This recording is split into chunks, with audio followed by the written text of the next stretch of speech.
This is Khoodeelaar television channel being broadcast on the internet, not on satellite, not on terrestrial, not on cable platforms. This is Thursday, 16th of January 2025. We are still updating our worldwide regional exclusive diagnostic analysis of the appearance, surfacing of Sheikh Hasina in the political conversations in the United Kingdom concerning the role being played by the fronter of the government currently incumbent in the United Kingdom, Keir Starmer, who is falsely being overstated as a close personal friend of Keir Starmer. She is a conveniently located personal acquaintance who has been given the gloss that she is a personal friend until this particular series of disclosures about her corruption, embezzlement, criminality, lying, falsification, etc., that came into public view starting late 2024. None of the coverage about her, which were except the confrontation with the Channel 4 news reporter Alex Thompson in 2017, none of those other self-promoting events, including breastfeeding, etc., as a new mother, mentioned anything whatsoever suggesting that she was even familiar with Keir Starmer, let alone being a personal friend. So this is an additional item of corruption. The allegations against her have been misrepresented because the embezzlement by her and her aunt and the rest of the close family centered on the nuclear power plant deal funded with a loan from Russia in 2013. The power plant called Rupur in the northwest of Dhaka in Bangladesh. These allegations are being presented by the British media as something that has happened only this time and with no history. But the history of Bangladesh is a history of corruption. Not Bangladesh, the demography, not Bangladesh, the people, but Bangladesh, the government, Bangladesh, the thugs, Awami League that has been in power most of the time.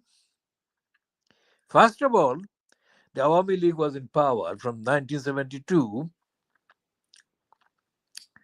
until the assassination on 15th of August 1975 of Sheikh Hasina's father, Sheikh Mujibur Rahman. And then with some breaks, during which time Irshad, the world's most notorious liar, held power. And then Khaleda Zia of the British Bangladesh Nationalist Party. And of course, Ziaur Rahman, until he was assassinated in Chittagong. Ziaur Rahman was in power for about 4, maybe 5 years. The consistent, continuous occupation in power has been by Sheikh Hasina until she was kicked out by the mainly mainly non-partisan, popular revulsion, revolt against her regime and her corruption that ended with her flying out of the country, fleeing to India on the 5th of August 2024. So corruption dominated the years of Sheikh Hasina's father, Sheikh Mujibur Rahman, being in power until the 15th of August 1975, when he and the others in his family were murdered, except Sheikh Hasina and her sister, Tulip Siddique's mother, Sheikh Rahana, who were traveling in Europe at the time. It was Ziaur Rahman who were in power in Bangladesh after the assassination of Sheikh Mujib, who kindly allowed Sheikh Hasina to return to Bangladesh from exile in India. And it was Ziaur Rahman's wife, widow, and Ziaur Rahman's family who became the target of Sheikh Hasina's most venomous, vitriolic, dishonest, hateful, spiteful attacks that went on without any interruption, until the 5th of August 2024, when she was forced to flee Bangladesh, reportedly in a helicopter that took her to Agartala in Tripura, not far from the border with Kumilla in Bangladesh, to the east of Bangladesh. Now, Agartala is the name that will feature in later updates that we shall be broadcasting about the history of corruption in Bangladesh. Because the Agartala conspiracy, which was the phrase that was used in the 1960s by the then United Federal Pakistan administration during the prosecution of Sheikh Mujib and his colleagues, the Agartala conspiracy was the phrase that contained the list of allegations that included an elaborate plan to secede the then East Pakistan, which is now Bangladesh. Now, had the accused, including Sheikh Mujibur Rahman, had they admitted the conspiracy, they would have been hanged. They would have been hanged in the 1960s. They completely and absolutely denied the existence of that conspiracy. But as soon as the Indian military that intervened on the 16th of December 1971 and, quote, liberated Bangladesh, the existence of the Agartala conspiracy was not only owned up to, but they were bragging, and the bragging has not stopped, that they did have that conspiracy. Now, as I said in the previous commentaries, long before Sheikh Hasina was ousted on the 5th of August 2024, there was no constitutional, internationally, objectively understood constitutional series of actions before the 25th of March, before the so-called declaration of the war for independence that has been attributed posthumously, let's say, after the event, attributed to Sheikh Mujib. There was no constitutional consultation with the ordinary demography of then East Pakistan. There never was. Had there been a consultation, they would have been immediately arrested and prosecuted, and the international jurisdiction would not apply because treachery, sedition, is a punishable offense, punishable by death in most countries. That is part of the central concept of sovereignty, national sovereignty. Now, had there been this consultation, so-called referendum or a plebiscite, there would have been no progress from that moment of declaration onwards, because the federal authorities of Pakistan, including then East and then West Pakistan, would have been justifiably, legally, constitutionally legally justified to arrest and then prosecute and convict and punish the persons found to have been involved, ringleaders, in the conspiracy. So there was no Agartala conspiracy that they admitted during the period up to the 16th of December 1971. There was no constitutional consultation, referendum, plebiscite, whatever, about the freedom, liberation war or war for liberation.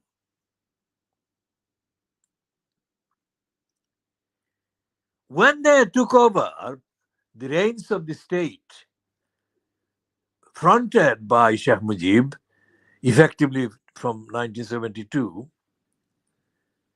the entirety of the infrastructure, the logistics, everything that belonged to the people of then newly liberated Bangladesh became the target of looting, theft, grand scale, and the theft and looting continued.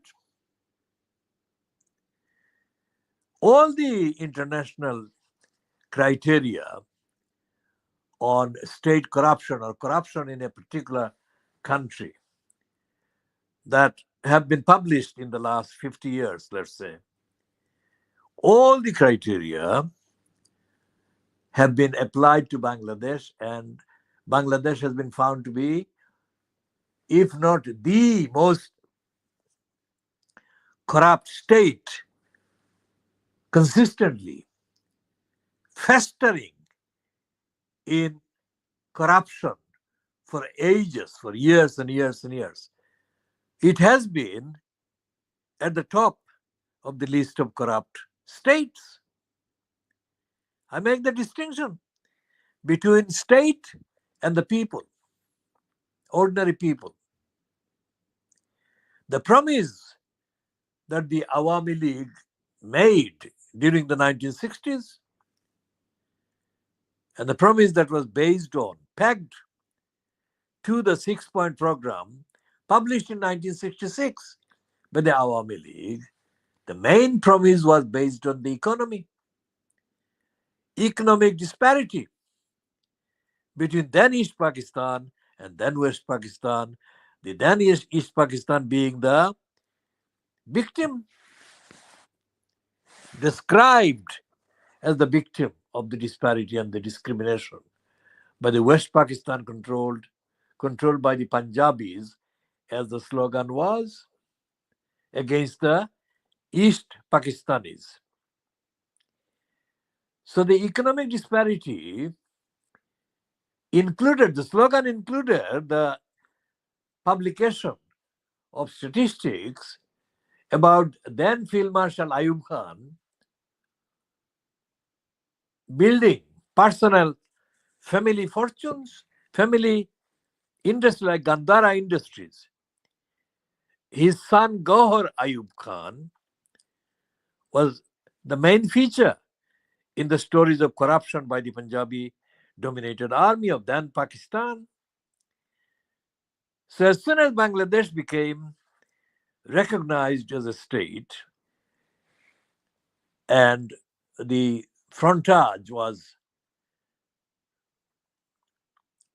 in the image of Sheikh Mujib, the Awami League began the program of looting, widespread looting. And the amount of money, the wealth, the value that they looted, the targeted for looting, and they carried out the looting of, the amount exceeded and has been exceeding by hundreds, thousands of times of the amount that was stolen by Ayub Khan and his family. Zulfikar Ali Bhutto, Benazir Bhutto's father, wasn't accused of theft to the extent that anybody else like Ayub Khan's family, or in Bangladesh's case, Sheikh Mujib's daughter, Sheikh Hasina, and now his granddaughter, Tulip Siddiq, have been accused of. So the coverage in the media, like for example, the Times of Wednesday, the 15th of January, the heading says, the Siddiq quit over links to Bangladesh corruption. Links, but links is a moderate word. It doesn't say that she was corrupt herself, that she was involved in the embezzlement. She was named as one of the persons that in the Hasina family has been centrally involved in the corruption and theft. So there has been no accountability, let alone paying back to the people of Bangladesh the stolen money by these criminals that have been paraded as the people's representatives, the people's government. They have been people's robbers, people's looters, people's deniers. When I use the word so-called liberation war, I don't confuse that with the people that actually in good faith accepted after the event, let's say.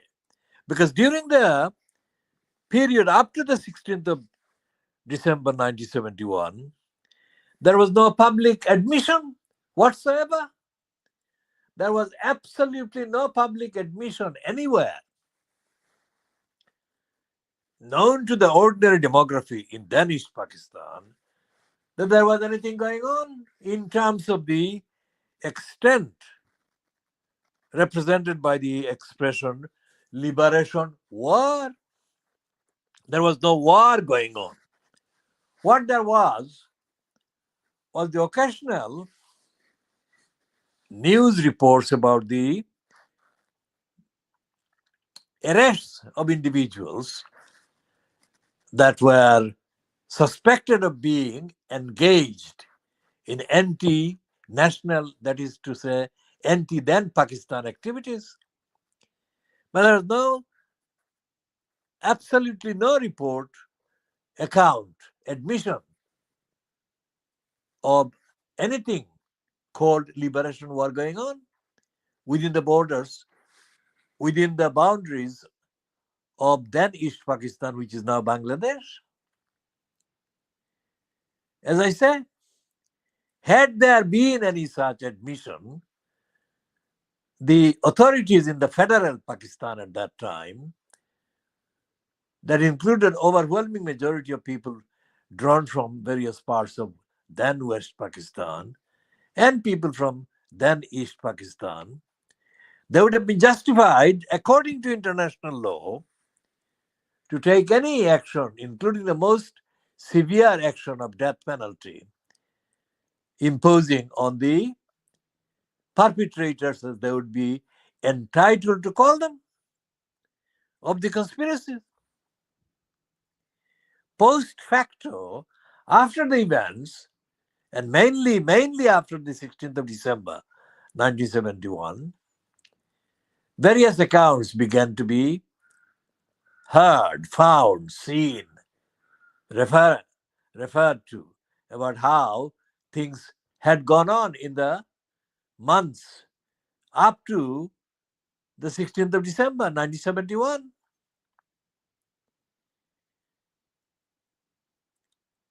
So during the period that the Hasina family, let's say Sheikh Mujib's descendants, have been in power, far from delivering on the promise of ending discrimination, disparity, robbery and looting of public properties by the government, by the state, by the family of the people controlling the government, they have been treating Bangladesh as the target of massive industrial scale theft and robbery. And Sheikh Hasina has boasted herself of Tulip Siddiq being a part of the operation of theft and looting effectively. It is very unusual for a supposed head of government of any state to travel to another country and sit in the public gallery watching the inaugural appearance of their relation in the parliament of that other country, because that reduces the ordinarily given status of the head of government to the status of an ordinary person, which removes the credibility and the gravity of the position. But Sheikh Hasina did not recognize the degeneration, the festering, the lowering of the position that she was involved in doing, because she was overwhelmed. And the reason why she was overwhelmed with the opportunity that Tulip Siddiq represented, personified, was that gave them a platform in a country, the former colonial power, the United Kingdom. And that's the only reason why the media in Bangladesh now have been running stories that are retailed from the completely false, misleading items being run by Fleet Street. The Times, the Daily Mail, the Guardian, and the Sunday Times, of course. And as I discussed in the last edition, the Sunday Times is corrupt to the core. First of all, during 1971, they ran a story and a theme that created a myth based on the victims, the Biharis, the Urdu-speaking victims, ordinary people, victims of massacres, murders, as being the Bengali victims of Biharis and Urdu speakers. And the word genocide was overplayed against the facts, as later researchers have discovered, without any question or challenge by the Sunday Times. Those researchers have actually mainly been West Bengali researchers doing the research in Bangladesh on site, as well as in in the United Kingdom and in India, where the largest number of Bangladeshis took refuge during the months up to the 16th of December 1971. The commentary that I have referred to many times before, published in about 300 books or book length documentaries, so called, during the months of 1972, shortly after the 16th of December, I managed to read about 100 or so during my stay of a few months in Calcutta. And all the accounts that I read were mainly in English. I don't read Hindi. So the Hindi language ones or the other Indian languages ones were not accessible to me at that time. So I read those ones that were in English. And those ones were written exclusively by Indian military personnel that had been engaged in the attack that led to the surrender of the Pakistani army on the 16th of December 1971, and some correspondence of various outlets, Indian news outlets. But despite the fact that there were correspondents in news outlets and military personnel, the actual narrative was the same for both of them. They both claimed that it was India that liberated Bangladesh. That raised a very serious question about the factual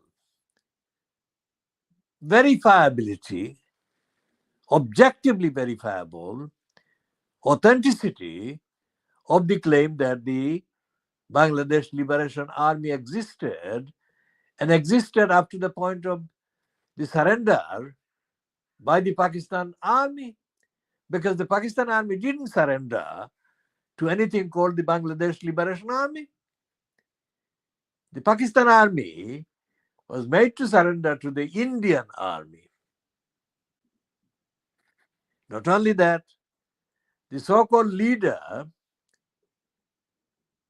General Usmani, of the Bangladesh Liberation Army that has been boasted of post facto, was denied even permission to be present at the event when the surrender by the Pakistan Army took place.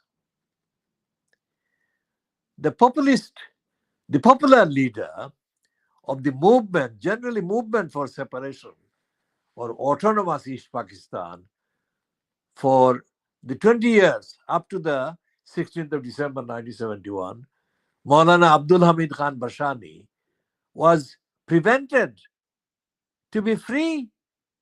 He was held in custody, he was held captive by the Indian government while the surrender of the Pakistan Army took place to the Indian Army.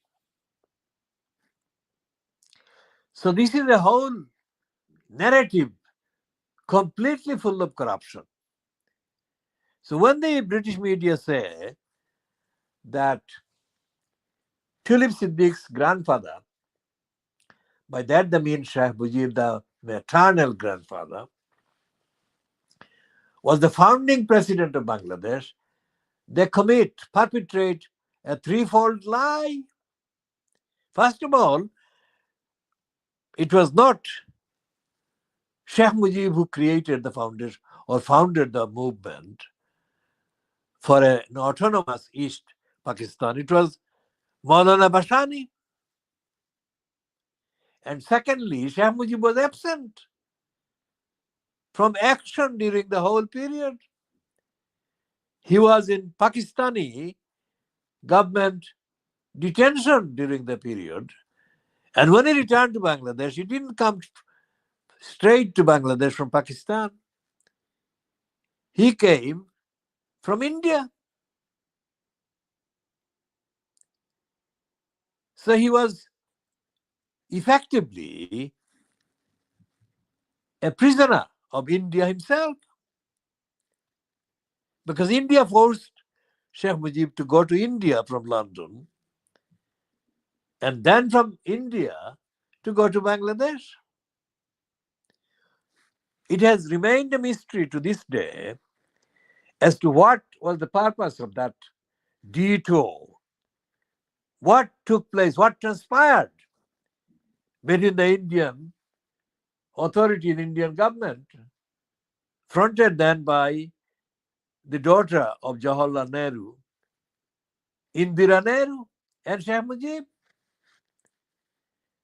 There has been a long-standing, long-running demand for the publication of the secret agreed between Sheikh Mujib and India. And the secret has not been disclosed.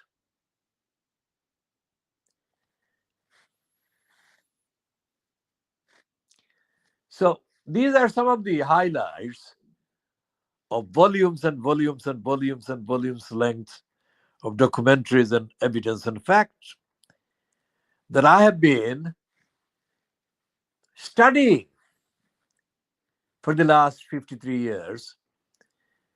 And based on all of that, I said the British media are continuing to lie about Bangladesh and add their corrupt version to a very heavily corrupt history of a very heavily, the most corrupt family that has robbed and looted the resources belonging to the people of Bangladesh. This commentary will end here after just over 32 minutes, and we shall continue in later parts of the day when I have access to the newspapers published today, Thursday, the 16th of January 2025.